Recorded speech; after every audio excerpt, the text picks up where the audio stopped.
Welcome to How to Trust Your Intuition, the podcast, the place where we learn that trust is earned and not given, even with ourselves.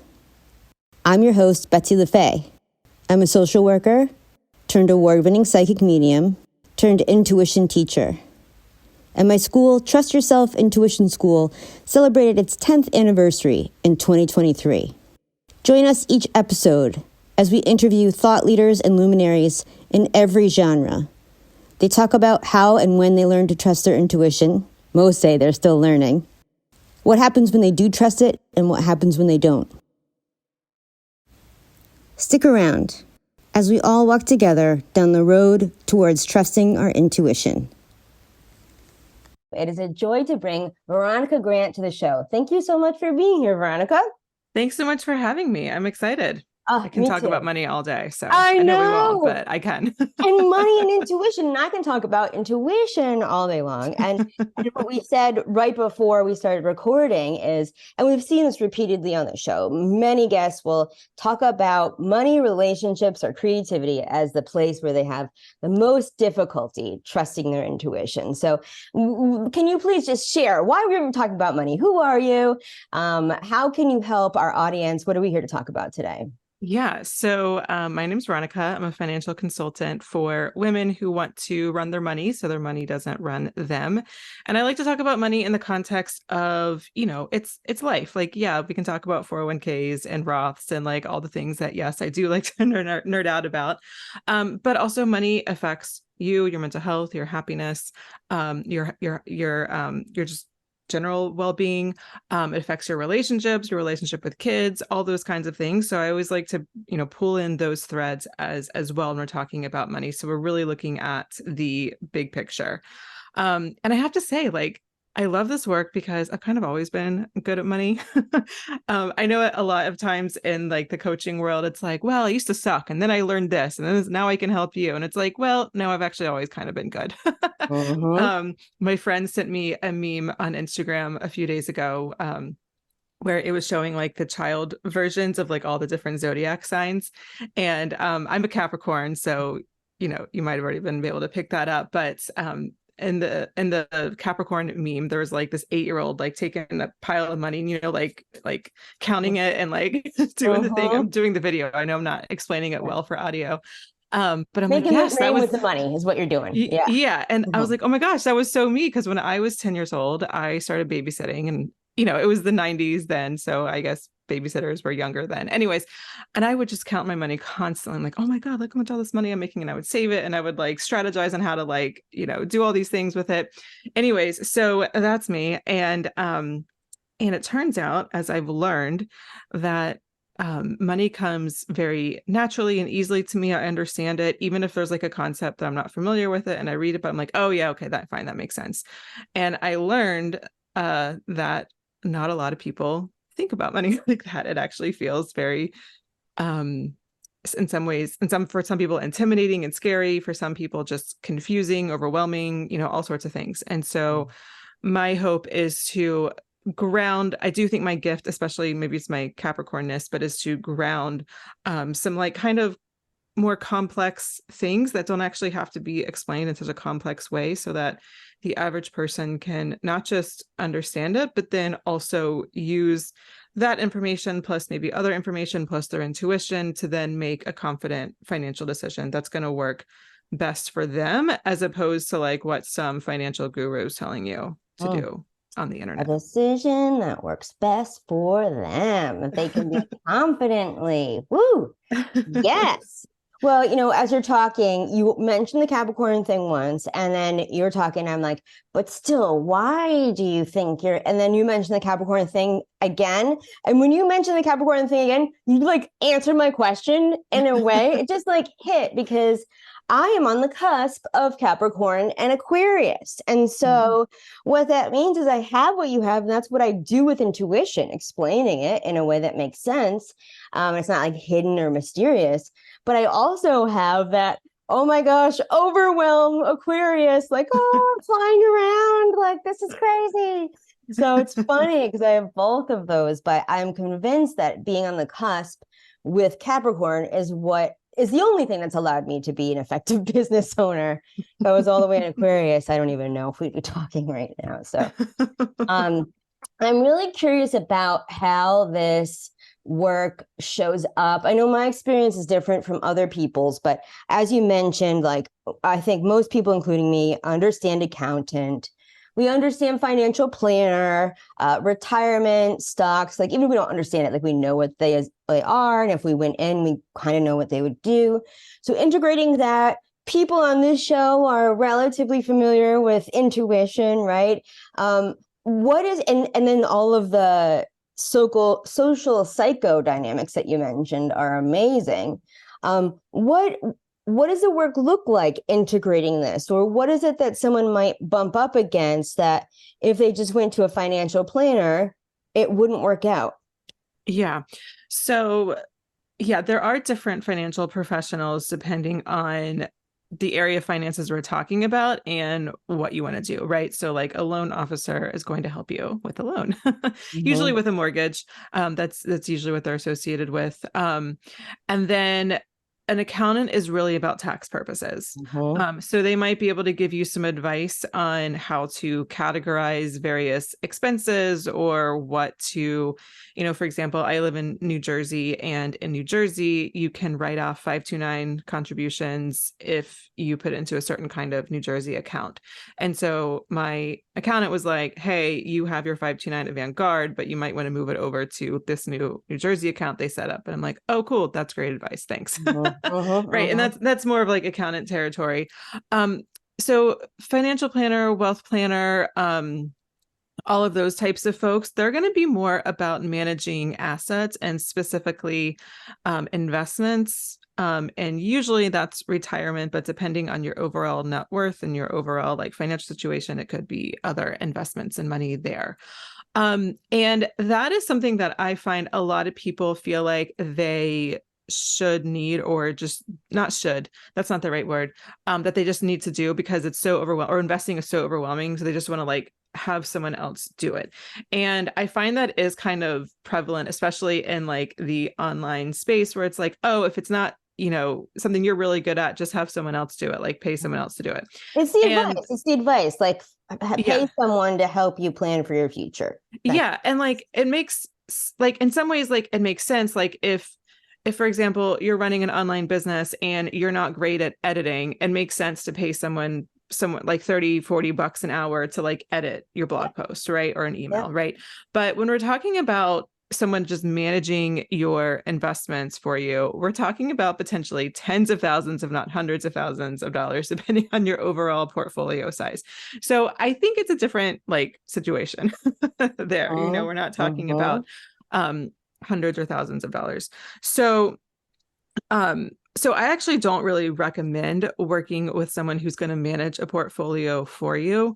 I do think it can be really helpful to pay someone like, hey, I'm going to pay you an hourly rate and you're going to give me some investment advice as to like what to invest in or how to do it. But that's more of a fiduciary, I almost said entrepreneur, but a fiduciary financial professional. But someone who's actually going to manage your account, they're getting some kickback, to you. And they might only say like, or they might say, oh, well, it's only 1% of your portfolio every year. And like, that seems really small. But if you do the math, it actually turns out to be a lot more than that, because that 1% that they take is no longer than getting compounding interest. And like, it's a whole big complicated math problem, but basically it's a lot more than it sounds like. So that's why I recommend, like, for most people, like, just, it's really not complicated. Like, it really isn't. And I know I'm saying this to someone where money's just always clicked, but like, it really can be quite simple. And then you can even, again, you can pay someone to help you set it up.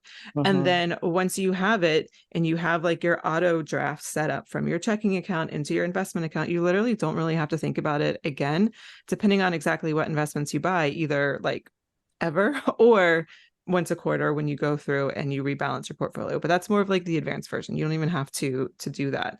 So I don't know if I answered your question. I'm kind of like going on a tangent here, but I do think it's worth like just learning how to do it. Because again, like, is it worth hundreds of thousands of dollars potentially to have someone else do it for you? And I would say the answer is no, it's not the same Right. situation as like paying someone to edit your blog post. Right. Um, and Wait, oh, let there's me one other interject thing. something. Yeah. This is hitting something really strong in me. So when with my retirement accounts, for instance, right, they are invested, right, and I get to choose what the level of risk is, blah blah blah. Mm-hmm. That's the portfolio one of the types Yeah. of portfolios you're talking about. Yeah. I have never. I mean, I'm 43 now. I'm like, what year is it? I'm 43 now. I from the time I was working age, I kind of had this thing because I was putting away, right? Maybe whatever that's like 14, 15. I never liked the fact that I had no control over. Okay, and we when people think about the word investment, we think about our money growing or not growing. It is, you are investing, you are backing, you are helping what you are putting your stocks into. So if you're not a fan of big oil or a big pharma or big anything, I'm just like, how can we not be awake to this? And what is the solution? And I've been thinking about this for decades. Yeah. And here you are, like you literally just explained it. And I don't know. And I've tried to talk to people about this. No one has any effing clue. So we can swear on the show. I just chose to say effing, but Yeah. thank So you. yeah, That's amazing. yeah, well, I've actually I just did a story about this on my Instagram. I think yesterday actually. It might still be up there when we're recording this, not when this is live, I'm sure. Yeah. But so there's something called ESG investing, which stands for environmental social governance. Yes. And Oh, we lost you. index funds that the brokerage firm has deemed all of these companies in here. Wait, we lost you for half a second. Oh. Can you back up with ESG? Yeah, so there's ESG funds, and those are basically index funds or mutual funds that are made up of companies who meet some basic requirements around their environmental impact on the environment, their social policy. This mostly refers to diversity and inclusion in their management, and possibly their workforce, but definitely the management. And then governance, basically like, is the board of directors just the CEO's family members who just votes the way the CEO wants to go? Or does this board of director actually have, some power over the CEO? And so you can invest in those types of portfolios. And so it sounds really great. There's definitely some issues with it. Some people call it greenwashing, where it's like, rich people who take private, planes will then like do like the carbon tax or carbon trade. So it's like, it didn't really count. And it's like, well, it's probably better just not to do the private, the private plane. And so the problem with ESGs is that, and even an oil company can technically have an ESG rating because, like, for example, Chevron, who I believe some banks have deemed, ESG worthy, because they're also investing in green energy and they're doing research, R&D and that. And so it's not a perfect system. It makes my head hurt so much. Yeah. And there's no like consistency. Like, so some ESG rating firms will say, oh, Tesla's great because of, electric cars or, their Model S or whatever the cars are.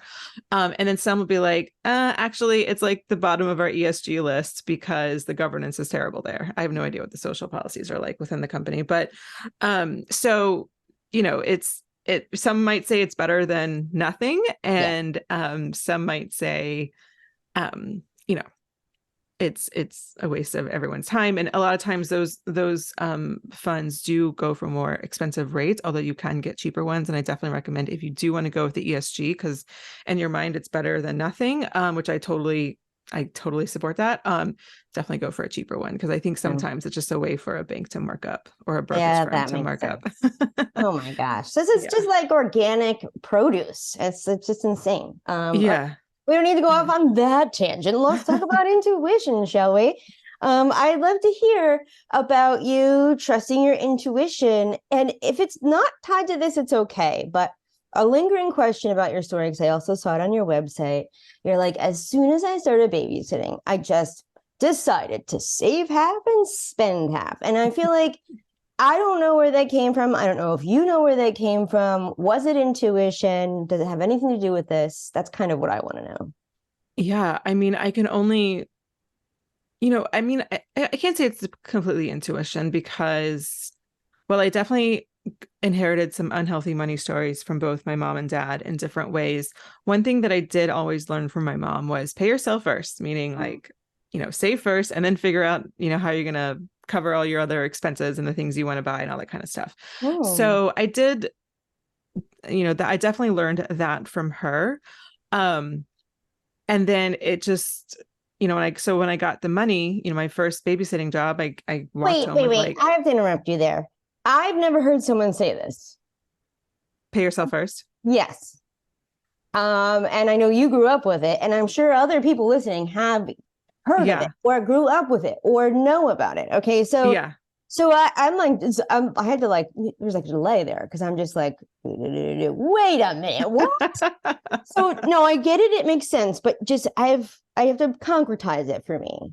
So she's saying, you're a 21-year-old and you're living on your own with roommates, and you get paid, and the first thing you do always is put money in savings. Yeah, that's essentially what she was saying.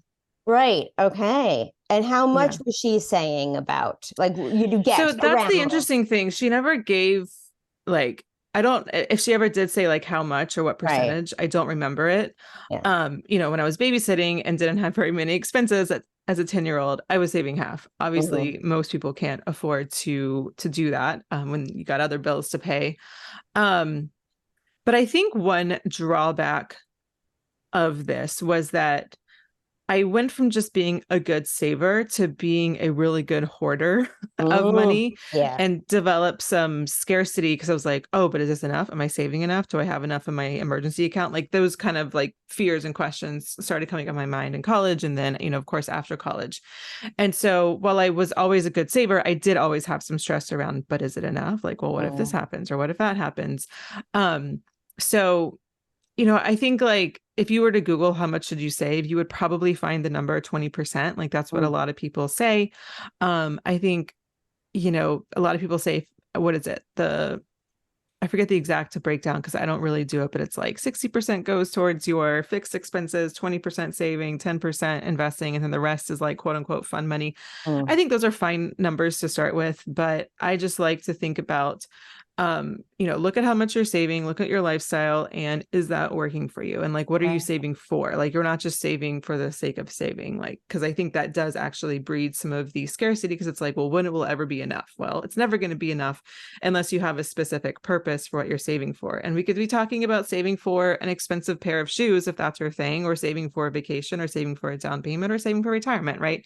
And then you can look at, you can pull up all of these online calculators, just Google like savings rate calculator or investment calculator, retirement calculator, whatever, and just see like, okay, how much do I need to save to be on track for what I'll need or what I'll think I'll need. And then the rest, like, have fun. Like, you're living life now. And while I hope we all live old into retirement, there's no guarantees. So we can't just be saving, forever and always. You have to also spend some money now. I think what you're demonstrating on this chat that we have now is exactly what you shared in the beginning of the show. Like, you're explaining this as like, oh, you look left and then you look right and then you look left again and then you cross the street. And it's like, oh, okay, that's not scary. Was that in England or was that here? I guess that is here. Yeah. Yeah. So it's like, oh, well, that's not scary. You know what I mean? Like, you're just talking about it. I'm like, oh yeah, that's as easy as pass the salt. That sounds good. Cool. All right. Well, how did you learn to trust your intuition? I'd love to know. When I graduated with a BA in psychology in 2002, attachment work was only applied to children. Now, in 2023, it seems to be all the rage for a reason, because knowing your attachment type, there are three main types: avoidant, anxious, and secure, really changes your life. And if you listen to the podcast where I talked about how I lost $100,000 from a spiritual, quote unquote, spiritual coach, the silver lining to that experience was me discovering the root of a lot of my issues. I was anxiously attached. I had anxious attachment. At the very end of that terrible, terrible situation, yes, it was traumatic, I came across Maya Diamond's work. And it was working through her program that literally rewired my brain from anxious to secure. This is how I made it through all of my major transitions over the past 2 years and discovered so much about myself. Now, if you don't know about attachment work, don't feel bad. Here's a typical situation, in fact, the most common situation that happens with these attachment styles. Person A and person B are in a relationship. They care about one another. Person A reaches out to person B, doesn't hear back right away. So then maybe sends another text or another gesture, which further pushes person B away. Both people get resentful, and eventually they might break up. I was in that situation more often than I'd like to remember. I married the wrong person, I had toxic family relationships, and had no idea until I took Maya's program. So, the link for a free consultation is in the show notes, and I'm so happy to offer it all the podcast listeners.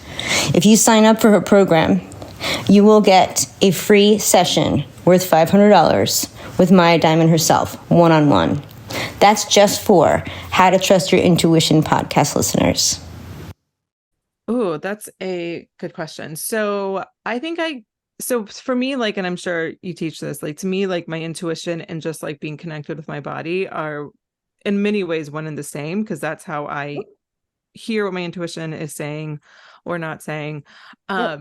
And so for a good part of my life, I don't think I had very much connection with my intuition, because I was constantly, in addition to saving my money from babysitting, I was also constantly trying to lose 5 to 10 more pounds from a very young age. And so for me, like, my relationship to my body was very transactional. It's like, how many calories have I eaten today? How many calories have I burned? How many calories do I have left over? Can I have this cookie or can I not? Based on like, not how I felt, but like what was going on in my calorie app tracker, whatever. And so, kind of a long story short, in 2011, 12, I worked on the Obama campaign. And if you've ever worked on a presidential campaign, it's a journey. Let's put it that way. You're working like, I don't know how many hours a week. I was working from 7 a.m. to probably 10, 11 p.m. at nights, 7 days a week. Like it's bananas. It's not like sustainable at all. And so all of my counting and all that kind of stuff and my calories just had to stop, because I literally didn't have time. And I was just eating whatever the volunteers brought us usually. So like pizza, brownies, like a healthy meal was going to Subway. Wow. And so after the campaign ended, I had never experienced, like, I thought I just needed like a good night of sleep and then I'd be good to go. And it took me months to recover. And I didn't have really the energy to just do what I was doing again. I was like, I could not even begin to think about counting and getting back into that whole thing. And so at the same time, that was like at the beginning of Instagram, and I had these friends who were vegans, and they always posted their vegan food of like what they were eating. And it was so beautiful and they loved it. They loved talking about it and making it and eating it and thinking about it. And I was like, I want to relate to food like that. That seems awesome. So I thought in my head, in order to do that, I have to be a vegan. And so I became a vegan. And even though I'm no longer a vegan, that process is really what taught me to connect with my body and to like enjoy food, feel the sensations, understand when I was hungry, when I wasn't hungry, if I wanted chocolate cake, if I wanted a kale salad, and just like, it was all neutral. Like I could just do it like I needed and wanted at the time. And so that's really how I think there were times before that, certainly, where I had intuitive moments where I did things or thought things or whatever. But in terms of like living a more intuitive lifestyle where I really let that lead me rather than like every once in a while, like getting a hit of intuition, that really was that time in my life. And I always say, like, I met my husband shortly after that, like dating sucked a lot less. You know, and it's just been, you know, an intuitive, you know, even like this business has been very intuitive. Like you know, I was a dating and relationship coach for a long time. And then I just got this hit where it was like, it's time to do money. It's time to talk about that. And so it defied, like, my husband was like, what do you just want to burn it all down and do this new thing? And I'm like, yeah, I think so. And it just became one of those things where it's like, once you see it, you can't unsee it. And that's how you know it's intuition, right? Well, I think that answers the question of taking that leap against logic, right? Oh, yeah. You just knew. And what did your husband say after you made the successful switch? He's always been supportive. I have nothing bad to say. Yeah. I think he might be like a little like, okay, but you know, I mean, there's privilege in that, right? Because like, I mean, yes, like, of course, if I wasn't bringing in any money, we would have to, you know, we'd have to rearrange our lifestyle for sure. But like, it's also not like, oh my God, how are we going to pay our bills? If, you know, so there's certainly privilege in me being able to do that. And I think that's why it's been mostly fine. I think any of the stress has come from me being stressed and like, did I make the right choice? And then him being like, I can't have this conversation again. But in terms of like the actual choice, he's like, yeah, if that's what you want to do, then go for it. So it makes complete sense going from relationship coaching and intimacy. I mean, I've done that as well. And the sort of, it's not exactly a trifecta, but connecting us with the money and the relationships and the intuition. Like I get that. That's amazing. Do you have do you have a story where you had an intuitive hit and you doubted it and did not follow it? And what happened? Oh, you know, I remember you emailing me that question and I was like, gosh, I'm trying to think. Not to say that I'm perfect and I was with my intuition, but for me, you know, it's funny because even though I definitely let my intuition guide and I will make big decisions about, you know, changing the course of my business and like also livelihood, I can sit there and be like, but should I have sushi or should I get Thai food tonight? And I will like wallow for like a good friggin' hour. You know, but so when it comes to the big things, like, and so then, yeah, sometimes I might really be wanting sushi, but I'll get the Thai food because I'm like, well, I always get sushi, so I should get that. So like those small little things come up, but like in terms of the big thing, like for me, like I said earlier, like when I see something, I can't unsee it and I can't shake it. And so it's almost like I have to do whatever the intuition thing is, whether it was like earlier in my days of like, oh, I've got to break up with this person. Like it just hit me like a ton of bricks. Like I cannot fake it. I cannot be in this relationship anymore. Or, you know, whatever it is, like applying for this job or quitting this job or whatever. So I can't think of like a big instance when I didn't go, but like questions require a big answer. Yeah. He was like, she's just an awesome entrepreneur. And she's like, I trust myself when my intuition says to text a friend and say, I love you out of nowhere. You know, it's like, it's all stories are valid, but so I've definitely been in the, like what you described, like what do I eat for dinner? And almost, it's happened at different periods in my life more than others. And I have my own ways that I do and teach to sort of overcome that. But I'm just curious if we can see, like, my curiosity is, why do you think that your intuition's super huge on these big things, but then there's like a fatigue or indecision about little things? Like, why is it that it's not there, or you're not tapping into it, or whatever you want to say? Yeah. That is a good question and something I talk about with my therapist a lot. I think, gosh, I don't know. You know, I'm just kind of like a little bit of train of thought. I do think I've always been, you know, even though I did go through this period of my life, a long period of my life where my relationship with my body was very transactional, like calories in, calories out, that kind of stuff. At the same time, and maybe not to bring it back to astrology again, but I'm a Sagittarius rising. And so there's like definitely a spiritual element there. Yeah. And I remember when I was little, like 10, probably even younger, and then definitely like preteens, I was really into the Chicken Soup for the Soul books. Yeah. And not just like Chicken Soup for the teen soul or the kid soul. Like I would read Chicken Soup for the mother's soul and Chicken Soup for the cancer survivor soul, and like all these like different like groups of people that I was just not a part of. But I just like, I was such a sucker for, maybe a little cheesy, sappy kind of things. But like, I just found a lot of inspiration and connection in it. And I had a book of quotes that like, again, some of them are a little cheesebally, but like, whatever. I love like, that stuff. So, yeah, me too. Me too. And so, gosh, I don't remember what your question was, but why is it hard to make? So I don't know, maybe I just spent a lot of energy on some of these big decisions. And then when it came to like, what do you want for dinner? Or what should I wear today or something? My brain was just done.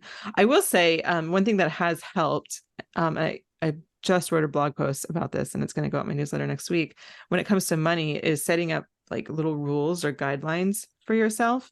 So for example, like I don't spend money on concerts, movie tickets, or sporting events. Right. And so it's just like not important enough to me. Like I would rather spend that money on a massage or dinner with friends or, something else.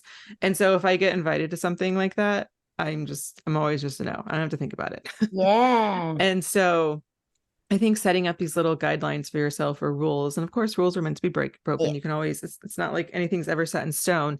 But that has helped me in some of the areas where I can be quite indecisive, to just, make a decision. Like maybe, Taco Tuesdays, you're always gonna have tacos on Tuesdays. So you don't have to wallow about what to have for dinner. I don't know, like whatever you want to do.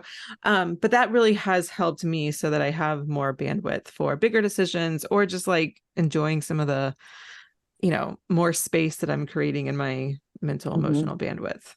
Well, I again, as an entrepreneur, for over a decade, I totally get the decision fatigue 100%. And I've been looking for my uniform for quite a long time. I think I just found it, but for the same reason, right? Because it's like, and we even know like some famous entrepreneurs like Steve Jobs have a uniform for that reason, right? To leave more room for other decisions. So I totally, for me, I resonate with that. But I also have my own, of course, body issues, but specifically with food, with my childhood, without going into it, I'm an open book, but just for time's sake, I was often poisoned with food as a kid. And so I have my own sort of issues with it. It's good or it's bad. It's good, it's bad. And I'm very primary, visceral way. So I have the decision fatigue, and then it comes to a meal, and I even have like all this food in my fridge, right? And what I found over time, and I said this to my therapist one time, I was like, I found that both my cat and I require some extra love before we eat. And I was like, what do you think that is? And she was so good about it. She was like, well, you both kind of have been abandoned like a whole lot. And that might have to do with that, like connecting. And I was like, okay, cool. So that was like, I would get into the decision fatigue, and then I'd be like, I'm just going to do something that's completely not, even though I'm like starving, right? Because it's past the time. I'm like, I'm going to do something that just makes me feel good, dancing or whatever it is, going out and put my feet on the earth. And usually at that time, I would have that internal mother, father say, what would you like? Would you like this in the fridge? Would you like that? Or just opening up the space. And all of a sudden, like, I want that. Okay, cool. We're going to do that for you. And it was like this parent-child, really, really nice conversation. That was going on for months. And now I think the love and connection is there enough so that when I start to feel the hunger, and maybe I'm not ready to break for lunch yet, let's say, I'm having that conversation while I'm finishing my work. And then I'm like, oh my gosh, it's 12:30 and I'm eating. And this is amazing. So just, I don't know if any of that will resonate with you, but I know for me, like I had to make that healthy internal family connection. Yeah, totally. For it to Makes a lot work. of sense. I love So that. yeah, that's also something of a final frontier, the body stuff Mhm. and specifically eating. So when I have this one specific trust yourself student, and that was like a big testimonial for her. She's like, now I'm eating and I just trust with my eating, and my therapist loves it. And I'm like, that's amazing. Yeah, we were talking about the second chakra. We've got creativity and intuition, and we've got money, and we've got jobs and all of that. So this is just amazing to connect all of this. Where can people find you? What do you offer? And then could you just give an example of, like, if you're dealing with this, come to me for that.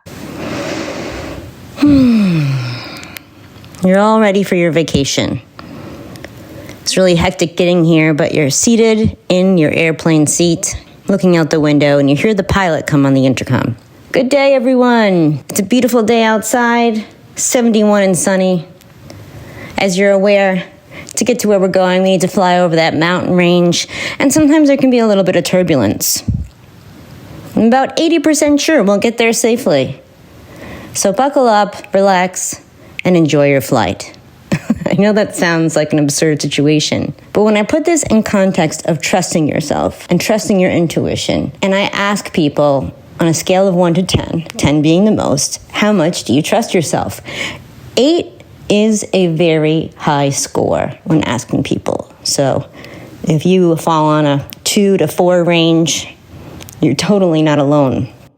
Now picture this other scenario. You're out to lunch with a friend, and the friend says that they've been having a really difficult time learning French. You ask the logical question, are you taking a class? And their answer is, well, I'm taking Spanish. Guess what? If you want to trust yourself deeply, if you want to have an easier time making decisions, break through blocks, connect with people, know who to connect with when, there's a class for that. I've actually helped thousands of people truly trust themselves in uncertainty, in times of doubt or fear, shame or guilt. And I have a free masterclass called Intuition 101, How to Trust Yourself in Uncertain Times, that will tell you everything you need to know in order to learn to trust yourself. The link is in the show notes. However, you can also go to howtotrustYourIntuition.com, all spelled out. So I work with clients one-on-one, either in just a one-off session, like I want you to help me with my investing plan, or I want you to help me with saving, finding money to save or whatever. Or I do a full, complete, kind of money makeover over 6 weeks called the Run Your Money Blueprint. And you'll actually get literally a blueprint of like we'll work out your budget together and how much you're saving and how long it'll take you to reach that goal, and an investing plan and paying off any debt and, goals around that. And then also, of course, we'll spend some time looking at money mindset, your relationship to money, your money story, because that is huge and can play a big role in your relationship to money, which will then play a role in how you spend it, save it, or invest it. So that's how I work with clients, and you can go over to veronicagrant.com to find out more about that. But just to, hang with me on the internet and begin dipping your toes into the waters of money. A great place to start is with my money checklist for women. So you can grab that at veronicagrant.com/money checklist. And I say for women because if you download a lot or look at like a lot of financial advice folks, first of all, they're men. I mean, of course, there are women for sure out there. I'm not the only one. But a lot of times, I don't know, things like 529s or how to deal with allowance and talking about money with your kids and all that, and or your spouse is almost kind of seen as like a quote unquote woman's problem. And so a lot of the male financial experts don't really talk about that, because it's like either they don't have kids or they just forgot that, like, kids are their responsibility too. So anyways. So that checklist is really designed to help you figure out what to do first, second, third, and so on with your money. Because I know a lot of times people feel like, well, I have debt and I have this and I want to invest and I want to also have fun now. Like, how do I know what I can do, or how do I balance it all? And the truth is there's different answers depending on where you are and your specific goals. And the checklist just takes you through, like, literally you check off what you already do or what you have done, and then you go back up to the top and you work away from top to bottom. And so that can kind of just help you think through some things of like, okay, what do I want to do with my money, or how can I best optimize it? So again, veronicagrant.com/checklist, or money checklist. And because this is an intuition podcast, I have to share that I have money meditations available as well. One about abundance, one about feeling dealing with scarcity, and then what is the third one? Making a money decision. And so you can grab that at veronicagrant.com/money meditation, or money meditations with an S.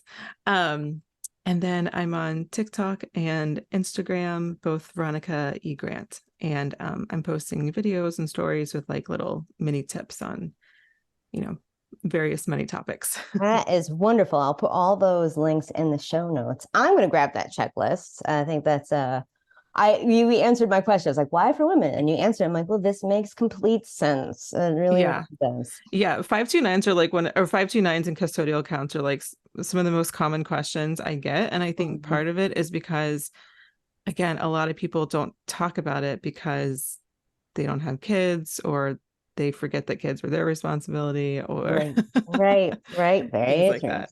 Yeah. Well, this has been absolutely wonderful. Thank you for I just wanted to put in there, you had said with the money makeover and everything, and you're like, and then you feel good with your money and you can make empowered decisions. Well, yeah, also, as you said, it improves your overall life and your relationships. Yeah. I don't think for you there. Yeah. And one thing I'll just leave with, which we didn't talk about, but it actually kind of goes with the but I don't want to invest in big pharma, and which I totally, when we're talking about that, the one thing I'll say there is that learning how to, I think a lot of times we take on this idea of I'm just bad with money, or I'm just not someone who's wealthy or is good with money or has a lot of it, or who am I to care about the stuff? Or that's what rich people do. They worry about their money and invest and all that kind of stuff. And it's for everyone at different income and wealth levels. And there might be different things that apply to you or not apply to you or whatever, where you are, but it's always worth it to do it, because whether we like it or not, the society that we live in, money does give you more leverage and power. And so, money can give you the power to leave a job that's toxic. It can give you the power to leave a relationship that's toxic. It can set you up on a better path in life, your kids' path in life, all that kind of stuff. And so it's you're worth it. Literally, everyone listening, you're worth it to learn how to optimize it, manage it, grow it, use it wisely, all that kind of stuff. Yes, because so you can go on nice vacations, sure, but also because it really is one of the most empowering things you can do. And with that, we'll say thank you so much for being here. Yeah, money mindset coaches kind of frustrate me because, and manifestation and law of attraction I put just in the same category, not because I think that stuff is inherently bad, but a lot of it times, that's just being swindled, so that's kind of a more extreme version. But just in general, I find that it can lead to some pretty bad money advice when they're really more about the mindset and not the money. So for example, one of my friends was a money mindset coach, and we're not super friendly anymore because we just see things very differently. But she just thinks well, why wouldn't someone, take out a new credit card with a 0% APR the first year to pay for my $10,000 program? It's a free loan. And I'm that's a really bad idea. And I can't believe you're a money mindset coach, because then you should not be giving that kind of money advice so that someone could pay for your program, So you are providing healing to my DNA. And I think it was 3 credit cards that were $35K or something like that, told to go and increase the amount. And this is the person who knows what to do, right? This is the person who makes multiple millions a year. Okay. And then I just want to share this with you because it's something that sticks with me. And I can't necessarily say I'm embarrassed or ashamed of it, but I think it would make a normal person say that, like feel that way to say this. Mm-hmm. She actually screamed at me on the phone one time, Betsy, you control the mail, as in like the mail that comes through, the post office, right? You control the mail. That new credit card should be here by now. She was berating me because I was not using the law of attraction to get the mail there sooner. So that's horrible. So How to Trust Your Intuition, the podcast, is written, produced, and created by me, your host, Betsy LaFay. Music provided by Ben Talmy. If you don't want to be like that pilot that is 80% sure you'll get to your next destination safely, and you want to take the right class to learn the right language, and guess what? Intuition is a language. Head over to howtotrustyourintuition.com. I hope this podcast has been helpful to you. If it has, please forward it to a friend who you think it could also make a difference for. There's something that you can do for me and everyone else who listens to this podcast as well. If you hit subscribe, you'll never miss another episode. It'll also help the show get to other people. And of course, I know you've heard other podcast hosts say this before, but it's totally true. If you leave us a 5-star rating and a review, it helps other people like you discover this podcast. We all need to learn to trust our intuition. So, hit subscribe, give us a 5-star review, and write a little blurb while you're there. Your intuition will thank you.